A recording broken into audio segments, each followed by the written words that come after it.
가장 효과적인 방법은 주주별로 1억이 안 되게끔 금액을 계산해 가지고 그 금액만큼만 증여를 하는 거죠. 그것이 1년 단위로 리셋이 된다고 했으니까 1년에 한 번씩 올해 8억, 또 내년에 8억, 내후년에 8억, 1년 단위로 8억씩 계속 이렇게 증여를 하게 되면 법인세만 내고 증여세는 한 푼도 안 낼 수도 있다. 자녀법인을 설립해서 그 우회 증여를 하는 것이 절세에 좋다라고 하는 것은 뭐 명확관화합니다. 무조건 자녀법인만 설립해가지고 증여를 한다고 해서 절세가 되는 것은 아니고요. 금액도 잘 설계를 해야 되고 잘 실행을 해야 됩니다. 지난번에는 자녀 법인이라는 게 도대체 뭔지, 우리가 뭐 부동산을 좀 가지신 분들이 자녀한테 자산 이전을 해줄 때 이걸 왜 활용해야 되는지에 대한 이야기를 조금 들어봤는데요. 오늘은 어떻게 설립하는지 좀 방법론적인 얘기를 한번 세무사님 모시고 얘기 들어보겠습니다. 자, 이제 자녀법인을 만든다는 것은 자녀법인을 통해서 자녀들에게 재산을 증여를 할 때 절세 효과가 있기 때문에 그런 거잖아요. 그렇다는 얘기는 부모의 재산을 자녀들에게 물려주기 위한 하나의 방법으로 우리가 자녀법인을 설립을 하는 거예요. 자녀법인의 주인은 주주인데 주주를 자녀들로만 이루어서 가는 게 맞죠. 만약 자녀법인의 주주에 부모들이 들어가 있다면 결국 부모가 부모에게 증여하는 결과가 되니까. 그러네요. 예, 그래서 자녀법인의 주주는 자녀들로만 이루어지는 것이 가장 좋겠다라고 하는 거고요. 그다음에 이제 자녀법인 설립은 법인은 누구나 다 만들 수 있어요. 근데 자녀법인 만들려면 일단 주주가 구성이 돼야 되고요. 그다음에 자본금이 이제 결정이 돼야 되고요. 그다음에 정관을 만들어서 상업등기소에다가 등기만 하면 일단 자녀법인은 설립이 가능합니다. 그럼 좀 자녀 법인을 설립할 때 팁 같은 게 있을 것 같아요. 자녀법인을 만든다는 이유는 자녀들에게 재산을 물려줄 때 증여세를 절세하기 위한 방법이라고 말씀드렸는데 지난 시간에 우리가 자녀법인이 절세가 되는 이유는 자녀법인에게 증여했을 때는 법인세만 내고 법인세를 뺀 나머지 이익을 주주들에게 지분 비율대로 나눴을 때 그 금액이 1억이 안 넘어가면 증여세를 안 낸다고 했잖아요. 자녀법인의 주주는 많을수록 좋습니다. 만약에 예를 들어서 자녀법인의 주주가 8명이라면 부모가 여기다가 8억을 증여를 해도 다 1억이 안 되기 때문에 증여세 과세가 안 됩니다. 근데 자녀법인의 주주가 4명이면 4억 이상 증여하면 증여세 과세되니까 4억 이상을 증여하기 어렵겠죠. 그러니까 자녀법인은 주주의 수가 많으면 많을수록 좋다. 그러니까 예를 들어서 자녀, 완투, 그다음에 그의 배우자, 그다음에 손자녀 이렇게 하면 8명이 되잖아요. 예, 그러면 8명이면 부모가 여기다가 8억을 증여해도 법인세만 내고 증여세는 하나도 안 낼 수 있다. 이렇게 되는 거죠. 그다음에 이제 두 번째로 중요한 게 이게 1억을 따질 때는 지분율을 곱해서 따진단 말이죠. 그러니까 부모가 예를 들어서 그 10억을 증여하게 되면 법인세로 2억 이상은 20%니까 1억 6천에다가 2억까지 10%니까 2천만 원이니까 1억 8천에 법인세를 내면 8억 2천이 남아요.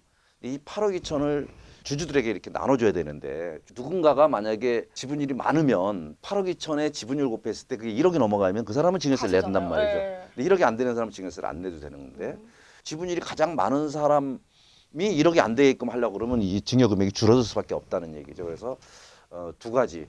주주는 많을수록 좋다. 그다음에 두 번째 모든 주주들의 지분율이 동일했을 때 가장 효과가 극대화된다. 그럼 주주 구성은 조금 어떻게 하면 좋아요? 우선 이제 증여세가 과세가 안 되는 사람이니까 여기에는 이제 다양한 사람이 들어갈 수 있죠. 그렇다고 타인을 집어넣을 수는 없으니까 자녀법이니까 자녀들이 들어가야 되고요. 자녀들에는 자녀들의 배우자도 있을 것이고 손자녀도 있을 거잖아요. 그래서 그 배우자나 손자녀들의 주주로 이렇게 들어가면 가장 좋겠다. 부모는 들어가면 안 되나요? 예, 그 아까 말씀드린 것처럼 부모가 들어가면 부모가 부모에게 증여하는 결과가 되니까 이 자녀법인을 만드는 이유 자체가 부모의 재산을 자녀에게 물려주기 위한 것이기 때문에 되도록이면 부모는 안 들어가는 것이 좋겠다. 이렇게 순수 자녀로만 구성을 해서 예, 많이 자녀들 최대한 많이. 최대한 많은 주주로 그러다 보면 이제 손자녀들이 들어가는 것이 주주 수를 늘리는데 효과가 있을 수 있고요. 조부모가 손자녀에게 증여하면 할증과세가 되는데 그게 1억 미만이 되면 증여를 안 보는 거기 때문에 할증과세 문제도 이제 없게 되는 거죠. 그래서 손자녀까지 같이 들어가는 게 더 효과적일 것 같습니다. 미성년인데 들어가도 되나 이런 고민하시는 분들도 있던데 손자 예, 손자녀가. 예. 그러니까 주주는 바로 태어나자마자 주주가 되는 사람도 있고 또 미성년도 주주가 될 수는 있습니다. 그러니까 아무런 문제가 없어요. 다만 임원이 될 수는 없겠죠. 그다음에 주주권 행사도 그 미성년자는 그 권리 의무를 행사할 수 없기 때문에 친권자가 대행을 하는 것도 있지만 주식을 소유하는 것은 아무런 문제가 없다. 문제가 없다. 예, 예. 나이는 뭐 아무 상관이 없다. 예, 뭐 예를 들어 가지고 뭐 군대 가 있다, 외국에 유학을 가 있다, 뭐 학교 공부 중이다. 이거 아무 상관 아무 없습니다. 상관 없다. 예를 들어서 뭐 대기업에 다닌다, 또 뭐 어디 공무원이다. 이것도 아무 상관 없어요. 주주로 있는 것은. 예, 그러니까 예를 들어 공무원 같은 경우에 또는 뭐 군인들이 이 법인의 임원이 된다라고 임원은 일을 해야 되는 사람들이잖아요. 그러니까 이거는 안 되지만 주주로 들어가는 것은 아무런 문제가 아무 없다. 문제가 없다. 뭐 이렇게 해서 설립을 했어요. 잘 말씀 주신 대로. 그럼 그 이후에는 좀 어떤 걸 좀 자, 고려하면 이제 좋을까요? 자녀법인을 설립했다면 부모의 재산을 자녀법인에게 이제 넘겨주는 작업을 해야 됩니다. 그러니까 결국 자녀에게 넘겨줄 거를 자녀법인에게 넘겨줘서 우회적으로 증여를 한다는 것이죠. 가장 효과적인 방법은 주주별로 1억이 안 되게끔 금액을 계산해 가지고 그 금액만큼만 증여를 하는 거죠. 이것이 1년 단위로 리셋이 된다고 했으니까 1년에 한 번씩 예를 들어서 주주가 8명이면 올해 8억, 또 내년에 8억, 내후년에 8억, 1년 단위로 8억씩 계속 이렇게 증여를 하게 되면 법인세만 내고 증여세는 한 번도 안 낼 수도 있다. 이렇게 보시면 될 것 같아요. 근데 이런 우려도 있으신 것 같아요. 내 재산 가진 게 이 부동산밖에 없는데 이거 내가 자녀 법인을 통해서 미리 물려주면 법인 돈 마음대로 못 쓴다는데 좀 어떻게 해야 되나? 그러니까요. 그 문제는 저도 참 많이 들었던 얘기예요. 그러니까 주변에 이제 그 세무사님들이나 또 주변 사람들이 물어보면 법인으로 하면 굉장히 복잡하고 그다음 법인 돈 마음대로 못 갖다 쓴다 이렇게 말씀을 하시는데 소규모 기업은 개인이나 법인이나 복잡할 게 없습니다. 거의 비슷합니다. 거의 비슷하고 회계 처리하는 것도 비슷하고 세무 신고하는 것도 거의 비슷해서 복잡하다는 것은 이유가 될 수가 없는 것 같고요. 그다음에 두 번째로 이제 법인 돈을 마음대로 못 갖다 쓴다. 하는 것은 개인은 내가 벌은 돈을 내가 마음대로 갖다 쓸 수 있죠. 그리고 확정된 세금을 내 주머니에서 어떤 주머니든 내 주머니에서 세금을 내면 되는데요. 법인에 들어온 소득은 이건 일단 법인 소득이에요. 그러니까 법인 소득을 내가 마음대로 갖다 쓸 수는 없죠. 그렇지만 법인 소득을 갖다 쓰려면 절차를 거치면 돼요. 예. 절차를 거치는데 일단 법인 소득을 내가 가져오는 방법은 대표적인 방법이 보수로 내가 가져오는 방법이 있어요. 그 월급으로 얼마를 받을 것이냐. 그다음에 배당으로 내가 가져오는 방법이 있죠. 결국 주주총회에서 주주들이 결정을 하는 거예요. 결정된 금액을 가져오면 되는 거니까 하나의 절차를 더 거쳐서 가져오는 것이다. 그 절차라고 하는 하나의 요식행위를 통해서 가져오는 것이기 때문에 못 가져오는 것은 아니고 절차를 한번 거치는 것뿐이다. 근데 그 절차라는 것도 간단한 것이며 그 절차를 결정하고 수행하는 것도 다 주주인 자녀들이 그 결정을 하는 것이기 때문에 아무런 문제가 없다. 이렇게 보시면 될 것 같습니다.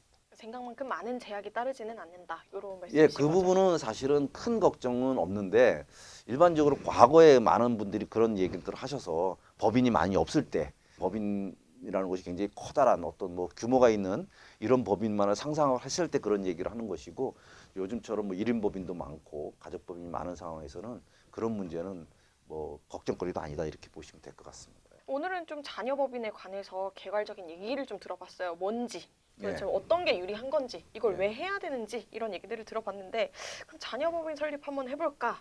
이렇게 생각하시는 분들한테 조언 한마디 해주신다면? 자녀법인을 설립해서 그 우회 증여를 하는 것이 절세에 좋다라고 하는 것은 뭐 명확관화합니다. 그리고 다양한 방식으로 또 할 수 있고요. 그러나 여기에는 세법적 쟁점들이 상당히 많아요. 그리고 상당히 오랜 기간 동안 세밀한 전략을 세워서 이걸 수행을 해야 되는 것이죠. 무조건 자녀법인만 설립해가지고 거기다가 뭐 그 증여를 한다고 해서 그게 절세가 되는 것은 아니고요. 세법에서 정한 여러 가지 요건들을 잘 충족을 해야 되고요. 또 거기에 맞는 금액도 잘 설계를 해야 되고 그다음에 그걸 실행하는 것도 잘 실행을 해야 됩니다. 물론 오늘은 증여에 관한 얘기만 했지만 증여뿐만 아니라 또 뭐 저가 매매를 통해서 할 수 있는 방법도 있고요. 그다음에 자금을 무상대여해서 갈 수 있는 방법도 있고 다양한 방법들이 있어요. 그래서 이런 부분들은 나중에 강의 시간에 좀 더 자세하게 제가 설명을 드리도록 그렇게 하겠습니다. 그럼 다음 시간에는 어떤 부분 다뤄주실지 좀 미리 말씀해 주실 수 예, 있을까요? 다음 시간에는 우리가 이제 부동산을 개인에게 증여하는 것과 그다음에 자녀법인에게 증여하는 것, 개인에게 저가 매매하는 것과 자녀법인에게 저가 매매하는 것 어떤 것이 좋을까 이런 것도 한번 다뤄볼 거고요. 그다음에 조금 더 나가서 부모가 가지고 있는 부동산을 법인으로 전환해 가지고 그 법인의 부동산 법인의 주식을 자녀법인에게 증여하는 것과 자녀에게 증여하는 것이 어떤 차이가 있는지 이런 것들에 대해 설명할 건데 아마 여러분들이 들으면 깜짝 놀라실 겁니다. 상당히 어마어마한 방법인데요. 절세의 효과가 있습니다. 기대하셔도 좋을 것 같습니다. 다음 시간에 좀 더 자녀법인 관련해서 자세한 얘기 들어보겠습니다. 그렇게 하겠습니다. 감사합니다. 감사합니다.